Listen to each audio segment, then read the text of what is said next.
Last time on Smarty Party. No walking more. Go away. But special friend. Banana.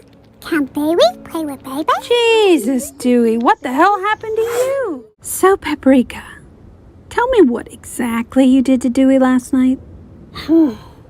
Dewey turned into Poopy Fluffy, and Dewey always says that Poopy Fluffies are ugly and bad. So Paprika give Dummy Dewey worstest hoodies and then give Bad Effies for bestest viewies. Wrong answer. No!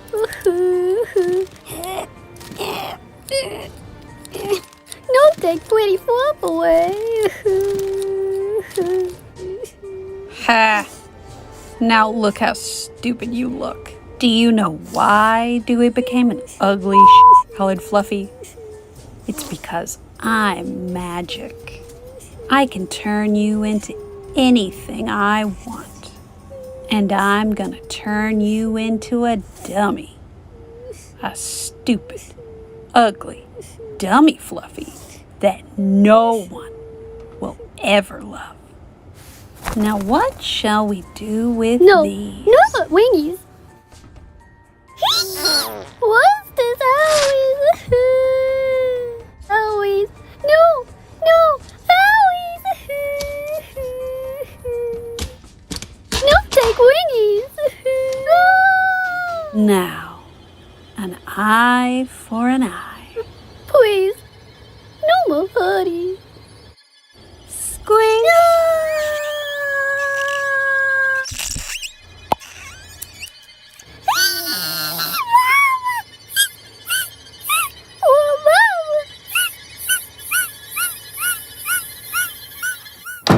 You two are very bad Fluffies. The worst Fluffies ever. I hope by now you've learned your lesson. Yes, Mama. This is going to be much harder than I thought. Huh? But I just bottle fed you a few minutes ago.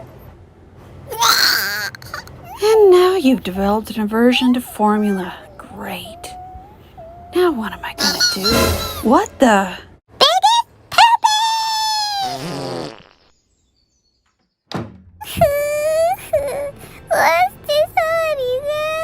Okay, everything else will have to wait.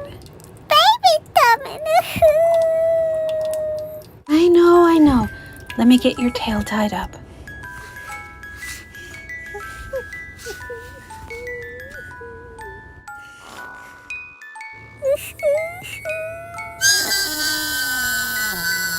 Gotcha.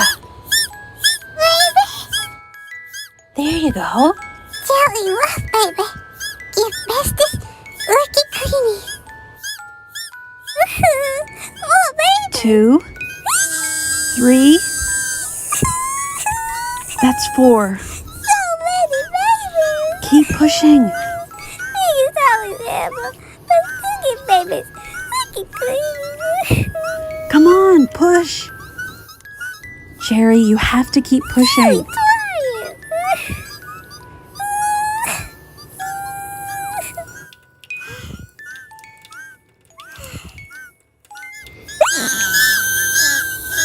What's wrong? Oh no. Those foals aren't coming out. Well, here goes nothing. Baby, please come out. No more hurting, Mama.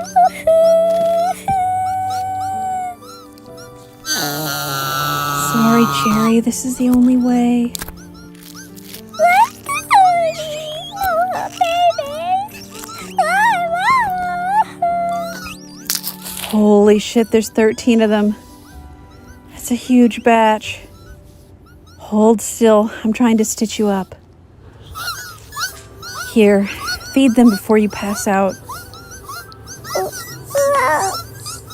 Baby. 4 of them are dead, and I don't think she's gonna last much longer either. Official goodbye and how Smarty Party would have been.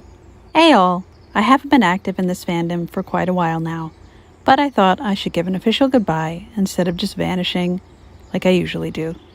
Fluffies were a cathartic outlet for me and let me let out my frustration in a harmless way.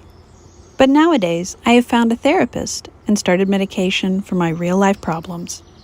I just don't need fluffies as an outlet anymore and have lost interest in them. That being said, I know a lot of folks enjoyed Smarty Party, so I wanted to tell you guys the ideas I had for the comic that I'll never use now that I'm quitting. Magenta's backstory. Magenta grew up on a farm, and as a child she enjoyed taking care of the animals and exploring the woods around the property. She had a love of nature and a favorite horse named Willow. When the feral fluffy population exploded, they eventually reached her area and began impacting the environment and the crops on the farm. Her family struggled to make ends meet as the fluffies destroyed plants and left filth in their wake, and eventually they couldn't afford to keep their animals. Magenta's breaking point was when they had to sell Willow, and she never saw her beloved horse again. That night, she lured many fluffies into the barn and set it on fire. This is when she earned her horns. After this incident, Magenta's parents were concerned for her mental health and sold the farm, starting a new life in the suburbs. Magenta's neighbors. I was planning on introducing Magenta's neighbors who lived on either side of her house. On one side lived Nalco, an avid fluffy abuser who would introduce Magenta to the dark web of fluffy abuse and would encourage Magenta to post videos of her killing the unwanted foals from her breeding operation. On the other side lived Cam, a hug boxer who had dreamed of urban planning. He would show Magenta his ideas for how fluffies and humans could live peacefully together, using technology to reduce Fluffy's environmental impact. Magenta would flip-flop between these two extremes and struggle with her feelings towards fluffies. The future of the herd. Magenta was going to project her personal issues onto Fuchsia and teach him that he is a monster, but that she herself is a monster too. He was going to grow up to be rather vicious, imitating her, and would have controlled the herd, watching them and protecting them, but also punishing them and reporting to Magenta. Jerry was going to die soon after that brutal birth. Dewey was going to be pushed farther and farther past his limits until he snapped and went insane, eventually becoming derped. Strawberry was going to become a Smarty, an unusual role for a mare, and become special friends with Banana, even though they still had to breed with the stallions. Magenta was going to eventually take pity on Brownie and give him to Cam instead, who would have taken good care of him and let him be special friends with his own brown fluffy, Mossball.